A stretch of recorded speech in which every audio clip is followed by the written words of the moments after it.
আজকে আমরা ঠান্ডা লড়াই একটি গুরুত্বপূর্ণ অধ্যায় পূর্ব ইউরোপে সোভিয়েতীকরণ সম্পর্কে জানবো। এখান থেকে কিন্তু তোমাদের প্রশ্ন আসার চান্স খুবই বেশি। শেষে বলে দেবো যে কি প্রশ্ন আসতে পারে বা কি রকম প্রশ্ন হতে পারে। আলোচনাটি মন দিয়ে দেখবে, শেষ অবধি দেখবে, বিনা স্কিপ করে দেখবে। আমি উজ্জ্বল তোমাদের সকলকে স্বাগত জানাই knowledge history and study YouTube প্ল্যাটফর্মে। পূর্ব ইউরোপ কিন্তু সোভিয়েত রাশিয়ার ক্ষেত্রে খুবই গুরুত্বপূর্ণ। তা ছিল তার আশেপাশের অঞ্চল, এবং তার আশেপাশের অঞ্চল যদি তার বিরোধী হয়ে যায় তাহলে তার পক্ষে তা বিপজ্জনক।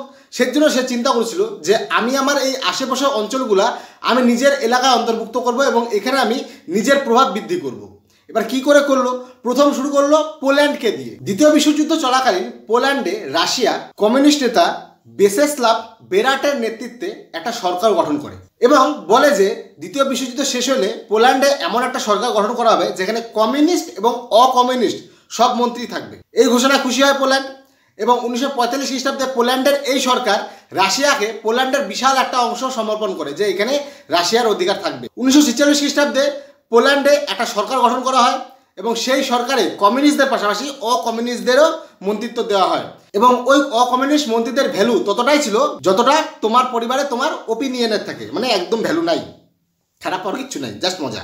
তো এইবার 1947 খ্রিস্টাব্দে আবার সেখানে সেনাবাহিনী এবং পুলিশের নজরদারিতে একটা নির্বাচন হয় এবং সেখানে কমিউনিস্ট সরকার গড়ে ওঠে এবং নতুন সরকার গড়ে উঠলো এবং বেরাট সেই সরকারের নতুন প্রধানমন্ত্রী নিযুক্ত হয়।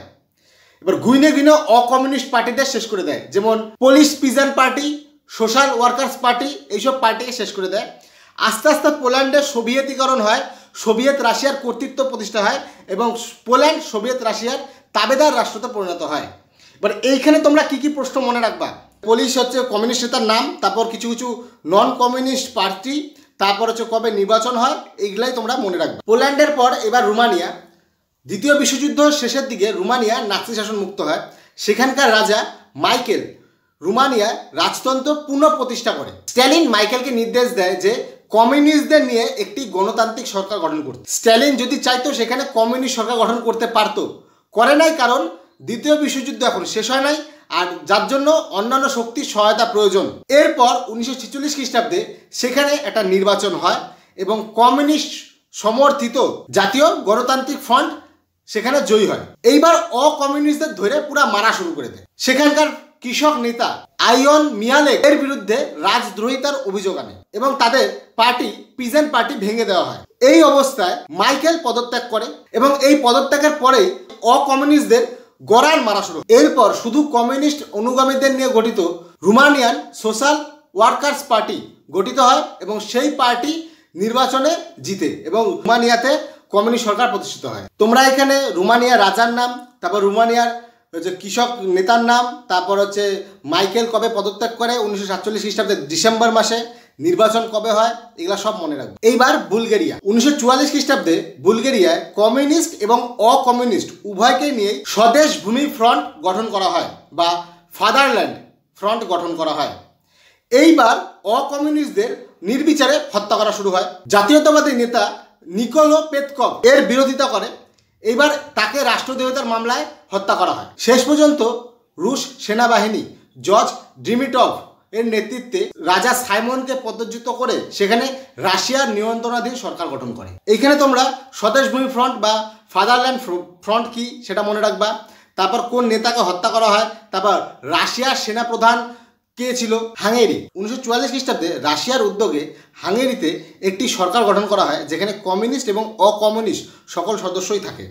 দ্বিতীয় বিশ্বযুদ্ধ শেষ হলে 1946 খ্রিস্টাব্দে সেখানে একটা নির্বাচন করা হয় এবং সেই নির্বাচনে communist plus small holders party, এদের দুজন মিলিত পার্টি নির্বাচনে বিপুল ভোটে জয়ী হয়, যেখানে কমিউনিস্টরা 17টি আসন পায় এবং স্মল হোল্ডার্স পার্টি 60টি বেশি আসন পায়। এরা জোট সরকার ছিল। এবার সরকার গঠন করলো।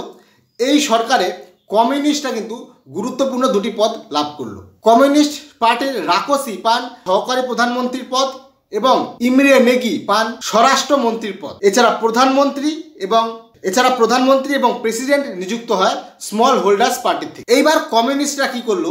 নিজেদের পার্টির অপব্যবহার করে দেশের মধ্যে অকমিউনিস্টদের মারা শুরু করলো এবং তাদের বিরুদ্ধে কিন্তু দেশের অভ্যন্তরে ষড়যন্ত্রের অভিযোগ উঠলো এই পার্টি ভেঙে গেল। এবার 1947 খ্রিস্টাব্দে আবার একটা নতুন নির্বাচন গঠন করা হলো এবং সেই নির্বাচন হলো জালিয়াতি নির্বাচন এবং ওই নির্বাচনে কমিউনিস্ট সমর্থিত পার্টি ন্যাশনাল ইন্ডিপেন্ডেন্ট ফ্রন্ট বিপুল ভোটে জয়ী হয় এবং তারা সরকার গঠন করে এবং এই সরকারের প্রধান ছিলেন রাকোসি, যিনি ছিলেন স্ট্যালিনপন্থী। এইভাবে হাঙ্গেরিতেও সোভিয়েতকরণ শুরু হয়। প্রশ্ন আসতে পারে যে দ্বিতীয় বিশ্বযুদ্ধের পরবর্তীতে হাঙ্গেরিতে কোন সরকার গঠন করা হয়? কমিউনিস্ট প্লাস স্মল হোল্ডার পার্টির সরকার। এর প্রধানমন্ত্রী কে হয়, এর স্বরাষ্ট্র সচিব কে হয়, এর প্রেসিডেন্ট কে হয়? চেকোস্লোভাকিয়া। দ্বিতীয় বিশ্বযুদ্ধ শেষ হওয়ার পর চেকোস্লোভাকিয়া জার্মানির অধীনতা থেকে মুক্তি পায়। এইবার সেইখানে একটি সরকার গঠন করা হয় কমিউনিস্ট নেতা ক্লিমেন্ট এডওয়ার্ডের নেতৃত্বে। তিনি 6টি দলের সহকারীতে একটি সরকার গঠন করেন। এই সরকারের স্বরাষ্ট্রমন্ত্রী হন ভ্যাক্লাভ নেকস। এই সময় 1945 খ্রিস্টাব্দে চেকোস্লোভাকিয়া পূর্ব রাষ্ট্রপতি এডওয়ার্ড বেনেস রাশিয়া থেকে পুনরায় নিজের দেশে ফিরে আসেন এবং তিনি পুনরায় রাষ্ট্রপতি পদে নিযুক্ত হন। তিনি রাশিয়ার চাপে রাশিয়াকে চেকোস্লোভাকিয়ার একটি গুরুত্বপূর্ণ অংশ রুথেনিয়া ছেড়ে দিতে বাধ্য হন। এইবার গন্ডগোল বাধে 1947 খ্রিস্টাব্দে যখন চেকোস্লোভাকিয়া মার্শাল পরিকল্পনাকে সমর্থন জানায়। রাশিয়া একটু ভয় পায় যায় যে চেকোস্লোভাকিয়া রাশিয়ার হাত থেকে বার হয়ে যায়নি। স্ট্যালিনের নির্দেশে প্রধানমন্ত্রী ক্লিমেন্ট গেটওয়াল রাশিয়া কমিউনিস্ট বিরোধী সমস্ত দলকে চিহ্নিত করতে থাকে এবং তাদের আস্তে আস্তে মারতে থাকে। চেকোস্লোভাকিয়ায় আস্তে আস্তে গৃহযুদ্ধ বাইতে যায়। পরিস্থিতি আরও খারাপ হয় যখন তাদের বিদেশ মন্ত্রী যা মারিস নিহত হয়। অনেকে বলেন তাকে পরিকল্পনা মাফিক হত্যা করা হয়। পরিস্থিতি খারাপ হয়ে যায়। প্রেসিডেন্ট বেনেস পদত্যাগ করেন এবং এই পদে বসেন ক্লিমেন্ট গেটওয়াল্ড। এইভাবে আস্তে আস্তে চেকোস্লোভাকিয়া সোভিয়েতীকরণ হয়। তোমরা এখানে কি কি মনে রাখবে?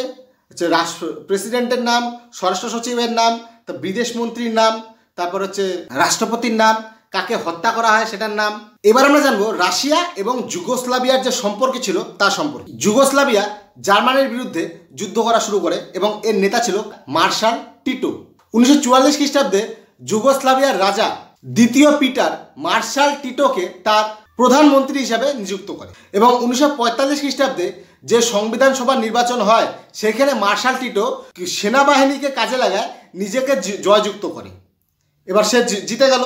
এবার সে কী করলো? রাজতন্ত্রের পতন ঘটায় দিল, সেখানে গণতন্ত্রের উত্থান করলো। কোথায়? চেকোস্লোভাকিয়ায়। এবং 1948 খ্রিস্টাব্দে কমিউনিস্ট সংস্থা কমিনফর্মে সে যুক্ত হইল। সে গ্রিসের গৃহযুদ্ধে গোপনে কমিউনিস্টদের সাহায্য করে। এবার আস্তে আস্তে তার সাথে রাশিয়ার সম্পর্ক খারাপ হতে শুরু করলো। যুগোস্লাভিয়া লাল ফৌজ, রাশিয়ার লাল ফৌজের সাহায্য ছাড়াই জার্মানিকে পরাস্ত করতে শুরু করে। এইবার মার্শাল টিটো দেখলো আমার যখন রাশিয়াকে সাহায্য দরকারই হয় না, তাহলে আমি রাশিয়ার অধীনস্থ কেন থাকবো? সে স্বাধীনভাবে কাজ করা শুরু করলো।